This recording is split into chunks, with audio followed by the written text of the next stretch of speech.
दोस्तों, अगर मैं आपसे एक सवाल करूं कि आज के डेट में सबसे best zero balance savings account किस बैंक का है, तो शायद आपका जवाब होगा कोटक महिंद्रा बैंक या फिर एयू स्मॉल फाइनेंस बैंक या फिर इंडसइंड बैंक। लेकिन मैं आप लोगों को यहां पर बता दूं कि आज के डेट में ना ये लोग पहले जब शुरू में ये बैंक आई थी ना, तो यहाँ पर आपको भर भर के बेनिफिट प्रोवाइड करा रही थी। लेकिन मैं अगर आज के डेट की बात करूं तो आज के डेट में ये बैंक इतना बेनिफिट्स आपको प्रोवाइड नहीं करते हैं जितना और बैंक प्रोवाइड करते हैं। अभी मैं आगे वीडियो में बात करने वाला हूं। देखो, सबसे पहले मैं आप लोगों को बता दूं, आज के डेट में अगर आप YouTube पर best zero balance savings account search करोगे ना, तो सबसे ऊपर नंबर पर आएगा कोटक महिंद्रा बैंक या फिर इंडसइंड बैंक। इंडसइंड बैंक को लोग भर भर के प्रमोट कर रहे हैं, लेकिन जिस चीज को जितना प्रमोट किया जाता है ना, उस चीज के अंदर उतनी ही खामियां होती हैं।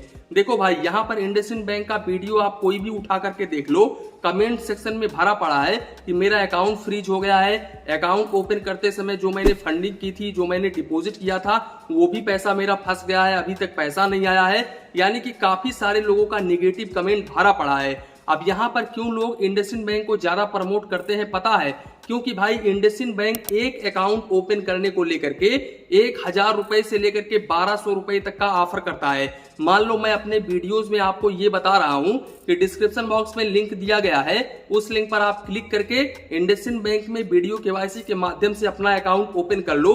और अगर आप यहां पर डिस्क्रिप्शन बॉक्स में विजिट करके मेरे लिंक से आप अपना अकाउंट ओपन करते हो ना, तो मुझे पर अकाउंट के ऊपर 1000 रुपए से लेकर के 1200 रुपए मिलेगा। तो इस वजह से लोग इंडसइंड बैंक को इतना ज्यादा प्रमोट करते हैं। इवन मेरे पास में भी इंडसइंड बैंक का काफी सारे मेल आया हुआ है, काफी सारी कंपनियां हैं, एजेंसीज हैं जो कि मेल भेजती हैं कि भाई इंडसइंड बैंक का आप अकाउंट ओपन करवाओ अपने ऑडियंस से, और यहां पर आपको 700 रुपए से लेकर के 800 रुपए पर अकाउंट हम आपको प्रोवाइड करेंगे।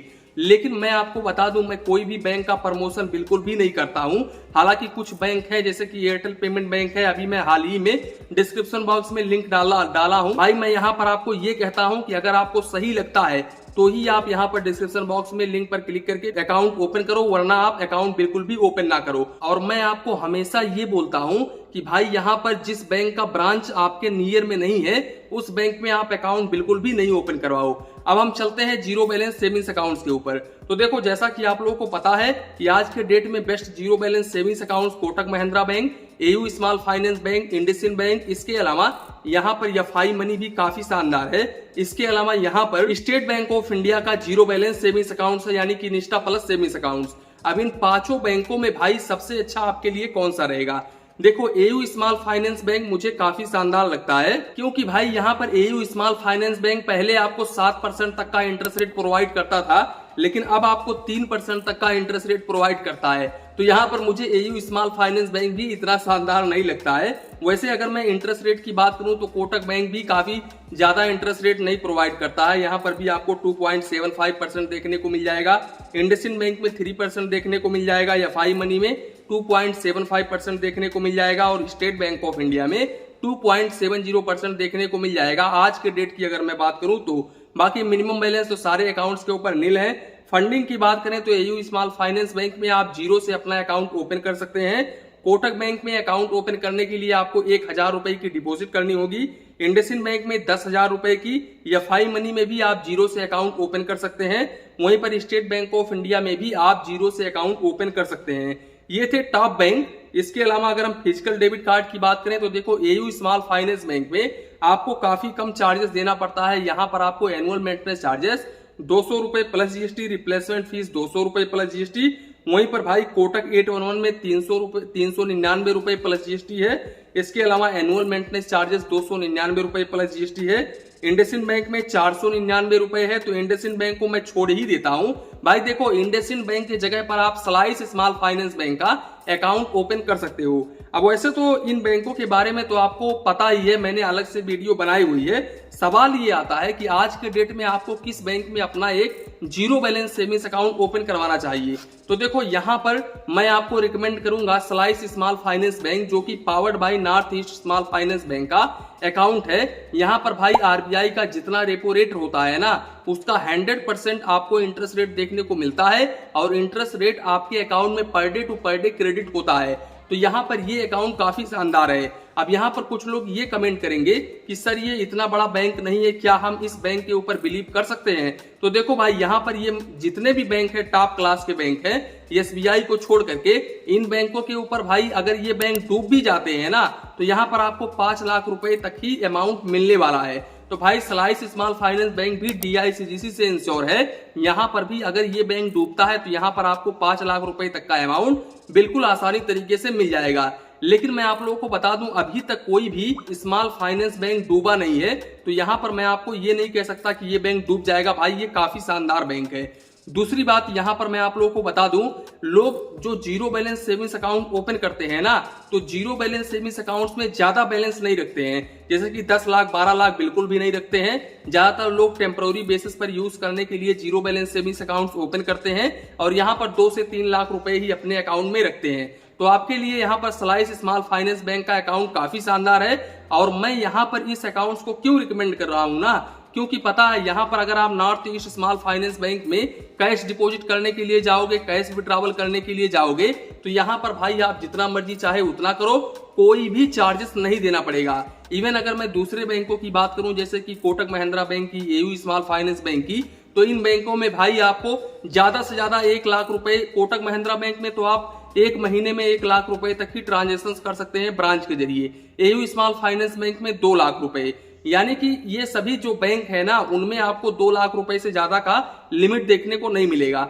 जबकि यहाँ पर स्लाइस स्मॉल फाइनेंस बैंक में आप जितना मर्जी चाहे उतना कैश डिपॉजिट करो, SMS alert free of cost है। डेबिट कार्ड के ऊपर ओनली सिंगल टाइम आपको 299 रुपए की फीस पे करनी पड़ेगी जब आप फिजिकल डेबिट कार्ड अप्लाई करते हैं तब। दूसरी बात, यहाँ पर आप चेकबुक भी ले सकते हैं, इसके अलावा पासबुक भी ले सकते हैं। तो यहाँ पर स्लाइस स्मॉल फाइनेंस बैंक काफी शानदार अकाउंट है इन बैंकों के मुकाबले। इसके अलावा दूसरे नंबर पर है स्टेट बैंक ऑफ इंडिया यानी कि SBI Insta plus savings account. अब यहाँ पर स्टेट बैंक ऑफ इंडिया को मैं क्यों रिकमेंड कर रहा हूँ, क्योंकि भाई सबसे पहले तो स्टेट बैंक ऑफ इंडिया भरोसे लायक बैंक है। यहाँ पर आपका पैसा 100 और 1% सुरक्षित है, आपका पैसा कहीं पर भी जाने वाला नहीं है, आपका पैसा बिल्कुल भी नहीं डूबेगा। इसके अलावा स्टेट बैंक ऑफ इंडिया में SMS alert free of cost है।